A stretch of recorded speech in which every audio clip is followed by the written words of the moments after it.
حصے کے طور پر اس کو قبول کریں تو کریں، لیکن معقولی طور پر اس کے ساتھ کوئی دلیل نہیں۔ ہم بالکل سمجھ نہیں سکتے کہ وہ ہماری روح جسم کے ساتھ ادنا ادنا خل کے وقت بیکار ہو کر بیٹھ جاتی ہے، وہ اس روز کیوں کر کامل حالت پر رہے گی، جبکہ بالکل جسم کے تعلقات سے محروم کی جائے گی۔ کہ ہر روز ہمیں تجربہ نہیں سمجھاتا کہ روح کی صحت کے لیے جسم کی صحت ضروری ہے۔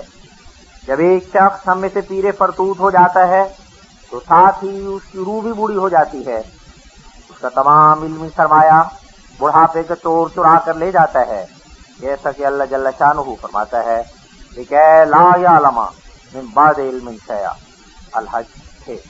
یعنی انسان بڈھا ہو کر ایسی حالت تک پہنچ جاتا ہے کہ پڑھ پڑھا کر پھر جاہل بن جاتا ہے۔ بس ہمارا یہ تمام مشاہدہ اس بات پر کافی دلیل ہے کہ روح بغیر جسم کے کچھ چیز نہیں۔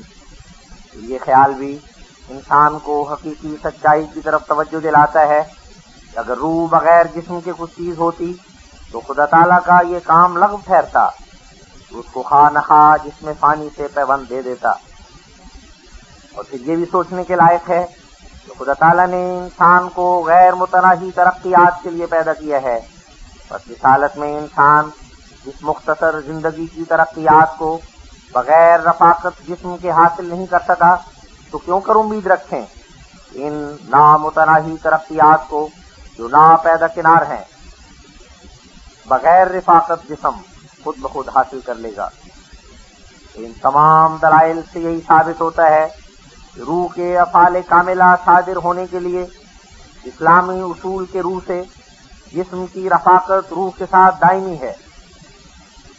وہ موت کے بعد یہ فانی جسم روح سے الگ ہو جاتا ہے، مگر عالم برزخ میں مستعار طور پر ہر ایک روح کو کسی قدر اپنے اعمال کا مزہ چکھنے کے لیے جسم ملتا ہے۔ وہ جسم اس جسم کی قسم میں سے نہیں ہوتا بلکہ ایک نور سے یا ایک تاریکی سے، جیسا کہ اعمال کی صورت ہو جسم تیار ہوتا ہے۔ گویا کہ اس عالم میں انسان کی عملی حالتیں جسم کا کام دیتی ہیں۔ ایسا ہی خدا کے کلام میں بار بار ذکر آیا ہے، اور بعض جسم نورانی اور بعض جسم ظلمانی قرار دیے ہیں جو اعمال کی روشنی یا اعمال کی ظلمت سے تیار ہوتے ہیں۔ اگرچہ یہ راز ایک نہایت دقیق راز ہے مگر غیر معقول نہیں۔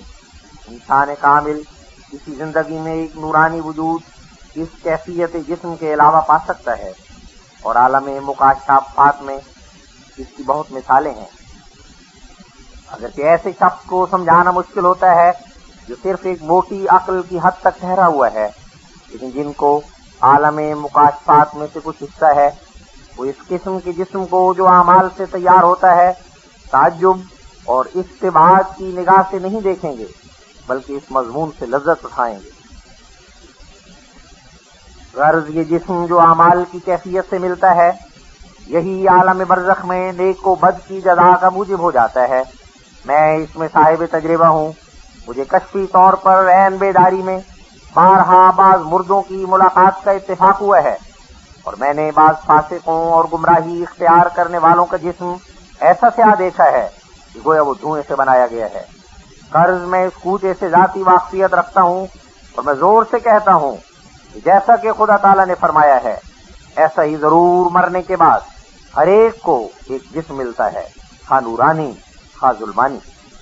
انسان کی یہ غلطی ہوگی اگر وہ ان نہایت باریک معارف کو صرف عقل کے ذریعے سے ثابت کرنا چاہے، بلکہ جاننا چاہیے کہ جیسا کہ آنکھ چینی چیز کا مزہ نہیں بتلا سکتی اور نہ زبان کسی چیز کو دیکھ سکتی ہے، ایسا ہی وہ علوم معاد جو پاک مکاشفات سے حاصل ہو سکتے ہیں صرف عقل کے ذریعے سے ان کا عقدہ حل نہیں ہو سکتا۔ خدا تعالیٰ نے اس دنیا میں مجہولات کے جاننے کے لیے علیحدہ علیحدہ وسائل رکھے ہیں، بس ہر ایک چیز کو اس کے وسیلے کے ذریعے سے ڈھونڈو تب اسے پالو گے۔ ایک اور بات بھی یاد رکھنے کے لائق ہے کہ خدا نے ان لوگوں کو جو بدکاری اور گمراہی میں پڑ گئے اپنے کلام میں مردے کے نام سے موسوم کیا ہے، اور نیکوکاروں کو زندہ قرار دیا ہے۔ اس میں بھید یہ ہے کہ جو لوگ خدا سے غافل مرے ان کی زندگی کے اسباب جو کھانا پینا اور شہوتوں کی پیروی تھی منقطع ہو گئے، اور روحانی غذا سے ان کو کچھ حصہ نہ تھا، بس وہ در حقیقت مر گئے، اور وہ صرف عذاب اٹھانے کے لیے زندہ ہوں گے۔ اسی بھید کی طرف اللہ جل شانہ نے اشارہ فرمایا ہے، جیسا کہ وہ کہتا ہے، مَن یَأْتِ رَبَّهُ مُجْرِمًا فَإِنَّ لَهُ جَهَنَّمَ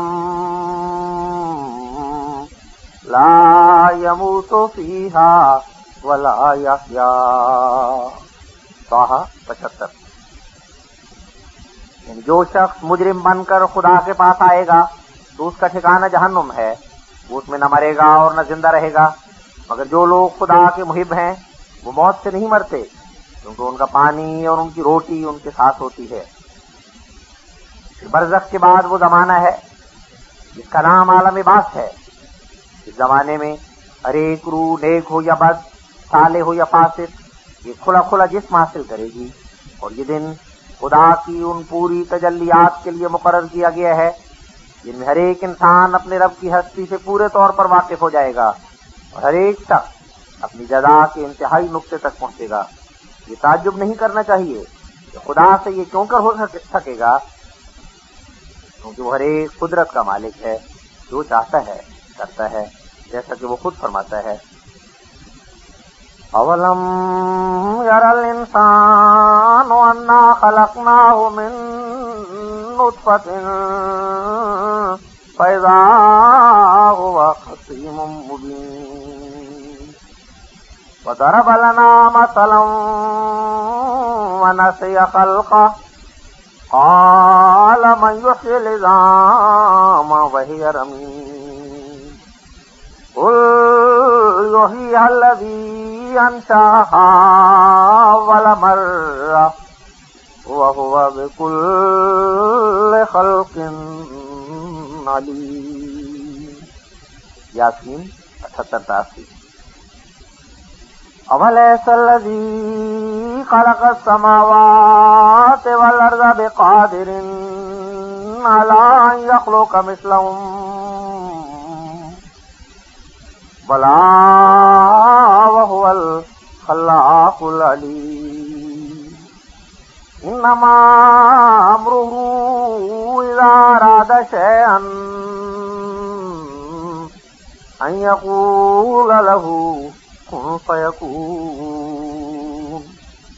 فسبحان الذي بيده ملكوت كل شيء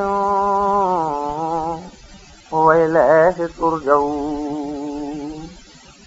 یاسین 82-84۔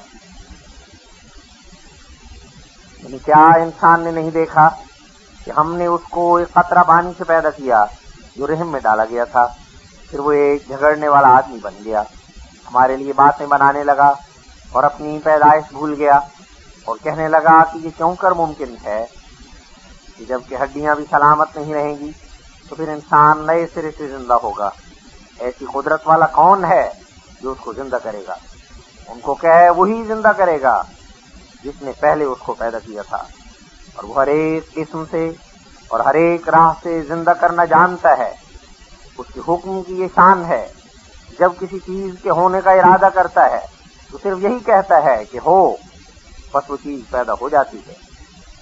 وہ ذات پاک ہے جس کی ہر ایک چیز پر بادشاہی ہے، اور تم سب اسی کی طرف رجوع کرو گے۔